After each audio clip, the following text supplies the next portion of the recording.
All right, we are good to go. Hey, guys, good Friday morning. It's about 10:30 here. This is Piper Dave and Potter Piper coming to you from the backyard of the Wyoming house. We got about an hour and a half left, and then we got to head to the airport. And the rest of the day will be getting us home. We're going to take off from Jackson Airport, and then we're going to head to Denver, and we're going to pick up my son in Denver. And then we're going to From Denver, we're heading to Albany, and we're going to drop off Potter Piper. And then from Albany, we head down to Maryland to Baltimore.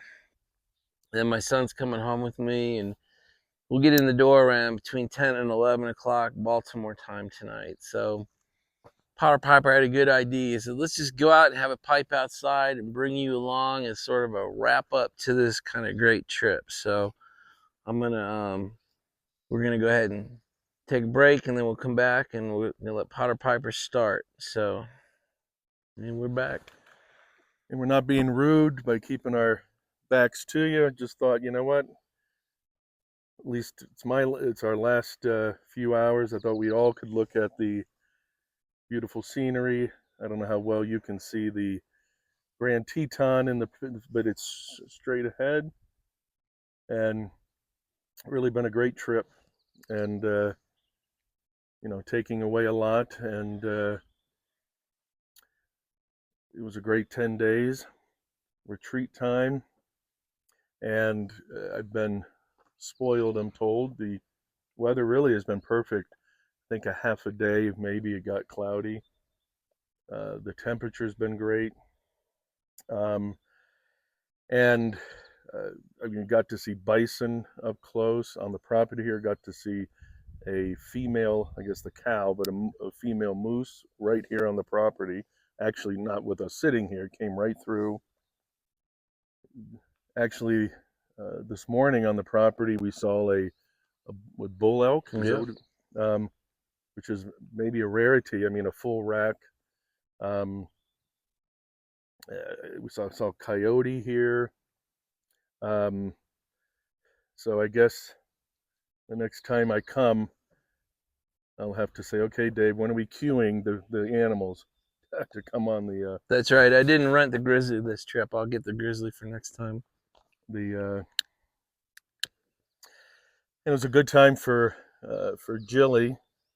Um, he really doesn't get to play with other dogs. I think with Sasha, it was helpful because she's a puppy and maybe a female. He didn't. He felt comfortable, and you could see how he just enjoyed playing, seeing the pup come out of him, and so that was a really great experience. And our friendship here, Dave, we gotten to know each other over the YTPC, had a couple meetups, phone calls. So it was really a big decision uh, on Dave's part to invite us to come, and on my own to be able to, it's like that next, I don't know what the right word is, level of friendship. And thank God it went well, because that would have been a long 10 days if it went poorly like the second. But it was really great. It really helped to cement our relationship. And so, as they say, it's sad to go, but it's good. I can't, Dave and I have shared, and even on a video, you can't replicate this back home, but to be able to bring the good uh, that I've experienced, and to be able to say, okay, it's like, don't forget it. It's like taking that retreat. You can never replicate the retreat at home, and you're really kind of not supposed to, but you're supposed to be able to take what you've learned, what you've experienced, and see how to bring that in as much as you can. Um, so it's really been a great experience. I did want to say, actually, the guys, today came out uh, a pipes and cigars 25% off coupon for 3 days. So if you pipes and cigars, they're doing a 25% off everything. But also, if you ever wanted to try Seattle Pipe Club plum pudding, that's their pipe tobacco of the week. I don't know when that ends, but I believe it's still on today.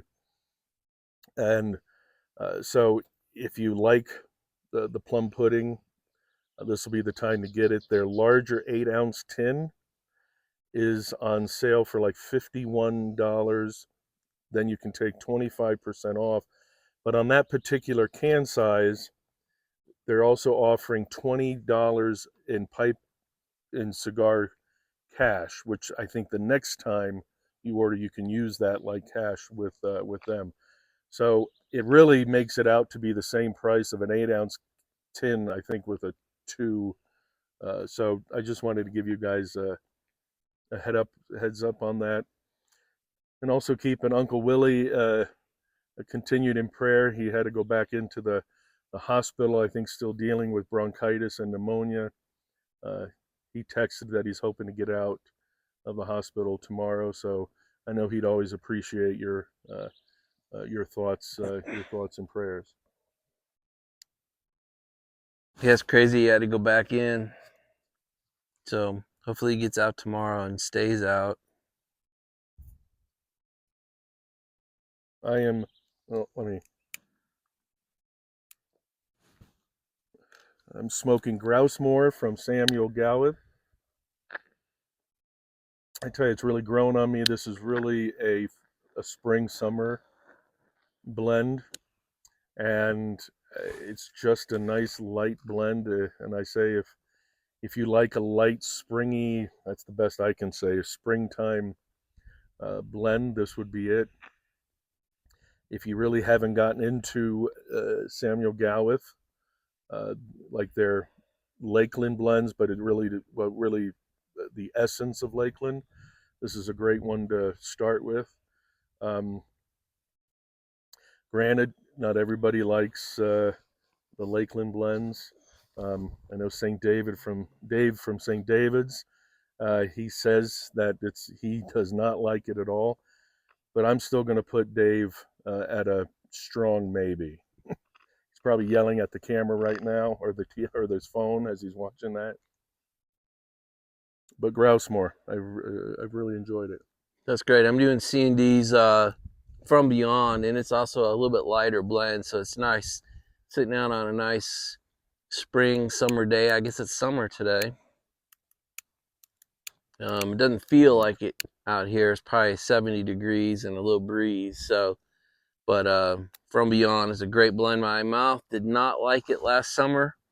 I got it last August, but I've come far enough in my pipe journey. I think that I truly am enjoying it today. And also happy and thankful that a lot of you have enjoyed our trip here. And I can say that I've seen this part of Wyoming very well, near Jackson. Uh, Never been in this part of the country really. You And also saw the kind of the wasteland as we drove across it. So you've seen southern and central Wyoming as well, and you can see how stark a difference it is between the center of the state, the south of the state, the east of the state versus the northwest corner here. yeah, I mean, I can see why people call it God's country. It's it it really invites you to recognize something greater than yourself, uh, whether God or nature itself, but obviously God creating nature. So, and yet being a part of it, and it's humbling, but it's very hopeful. It's exhilarating. It is. So so it's not a zoo out here. So it was kind of interesting to see how close we got bison so many days this week, and the elk we saw, and then the elk we had here on the property this morning. It was almost like he was coming by to say goodbye. The moose that came by on the property, the coyote that came by on the property. You know, you can't You can't schedule these things. So for you in 1 week to see all that so close, I can't guarantee that to every trip. It just doesn't work that way. No, so I really, I, I mean, some might say lucked out, blessed.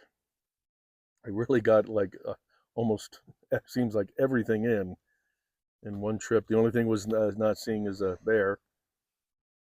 That's okay. I'm open to it, but from what I hear, they don't tend to want to be seen. The males don't like the road and the road noise, but the females know that. So the females keep themselves and the cubs near the roads because that way the big males, don't come and attack the pups or the cubs. Hmm. So when you see them off the road, you're usually looking at a female and her cubs. But I've only seen I've seen a grizzly here on the property once, and I've seen grizzly on 2 other visits. So even in 2.5 years, I've only seen a bear 3 times. So to me, they're the most elusive. I think there's also fewer bear in the valley than any other. Maybe wolves. But they just aren't. Each bear takes a lot of territory, so I just don't think there's that many here to see. And I would say that if anyone, was, ever was going to plan a trip to this part of the country, whether Wyoming, Montana, it's definitely one you need to plan out. Um, there's just such a vastness to get to place, and a beautiful trip to plan. But I can see you definitely would want to plan it.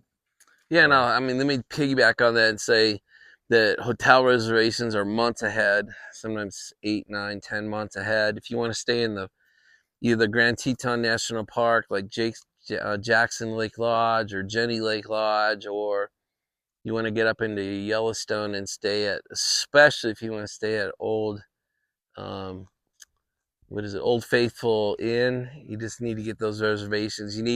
Like, if you want to come out here next summer, so summer of 25, it is not too early to make hotel reservations this summer. Then the other thing I'll warn you is the restaurants are relatively small. So we got into every one we wanted to because we made reservations about 2 weeks before this trip. So I would also advise research it. And if you're coming out here, let me know and I'll advise you as to what I would suggest. But don't come out here without your reservations because, man, that will be a frustrating experience. And what Potter Piper's talking about is getting here is a long trip, no matter where you're coming from. The closest city is Salt Lake, and that's a 5-hour drive.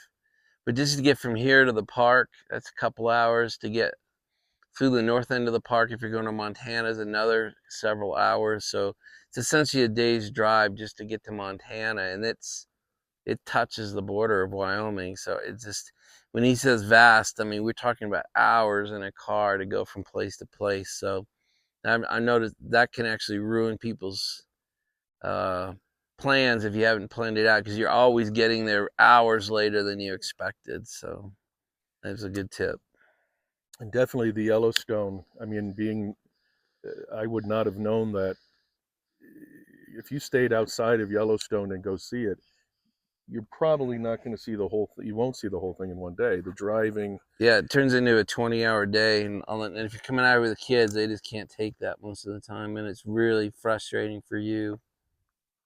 So you really would want to stay in the park Yep. for a couple days to really see it, because as Dave pointed out, it's like a number 8, the roads, and everybody's sightseeing and everybody's going 25. So it's even within the park, it takes quite a bit of time. You see Jilly and Sasha playing a little bit before, yeah, they do. Uh, Before we head out, of course, got to get close to the water before we go. Yeah, they got to get good and wet before we get in the ride.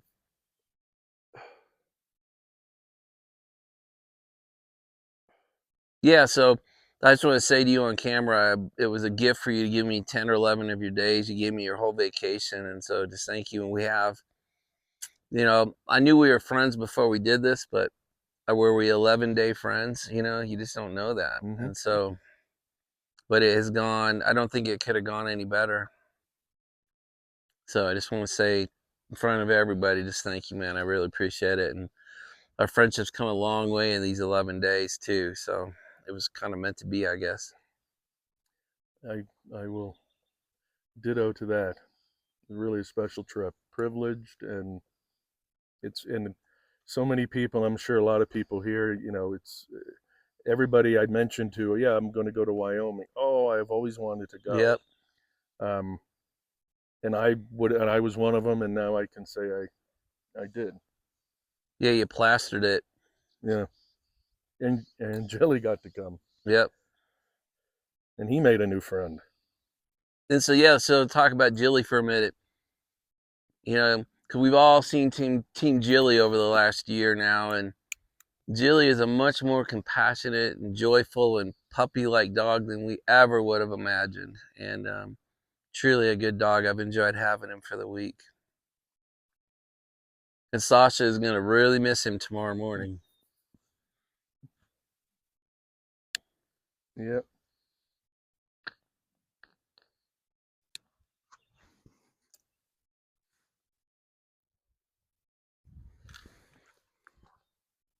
All right, guys. So this kind of wraps up the trip. I will do. I'll catch some video of us getting on the plane, and we're picking up my son. So when we're all on the plane together, we'll do that as well, and we'll probably do a farewell to Potter Piper and Jilly in Albany, and we'll do a couple.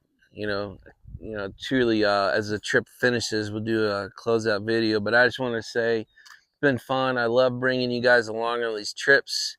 I'll probably be coming back out here in about 3 weeks for a 3 or 4 week trip. So we'll bring you back to Wyoming, but starting Saturday we'll be back in the paddock in Maryland. And until then, until at least tomorrow, we'll talk to you later. You want to say goodbye? Thank you, everybody. God bless you all.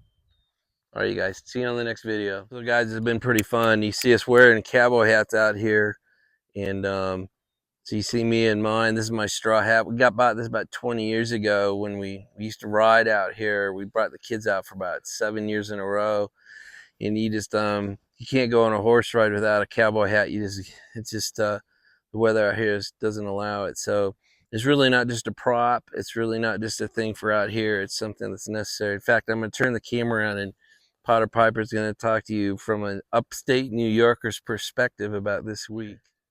The first 3 days, we'd come out maybe a half an hour, and I mean, after 2 days, I got such sunburn in in my head, in my face, and so as Piper Dave said, he was like, "You want to wear the cowboy hat?" And I like them actually. I just don't want to seem like a poser, but you do need it out here. This being 7,000 feet up in the 7,000 feet up compared to upstate New York. I mean, I can be out a couple hours and not even get close to a sunburn in upstate New York. But here, um, if you're going to be outside, you definitely need a hat, and the cowboy hat definitely makes sense. And even though most of the tourists don't wear cowboy hats, if you own it and that's what Piper Davis said, and you wear it, people will think you're a local. So it's really, to a certain extent, it's not necessarily being a poser. You just really got to own it. That's exactly right. All right, guys, we just want to give you a kind of a final video of the dogs playing. Look how well they get along. I mean, Jill has really come to love Sasha, and she just looks up to him, and she annoys him, and he loves it. It's so funny to watch. There's a nice shot. Dogs with the Grand Teton back there. And of course, everybody, on the 10th day is when she's going to keep getting close to that water. Yeah, Jilly has been too interested in the water until this morning. I don't know what he's thinking, but we can't get everybody wet and then get in the ride and then the plane. So it's kind of funny. But here, oh, Sasha, of course, is just going to get wet. There's nothing I can do about it. All right, guys, there's 1 minute of the dogs playing. Moose came back. Kind of a nice shot. Moose with a Grand Teton in the background.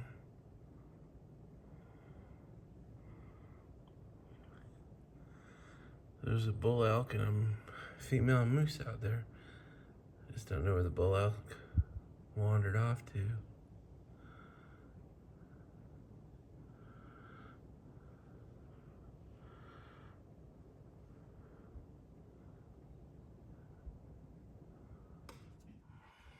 Near Wyoming. Up close. Bull elk. And Julie is very unhappy he can't come in.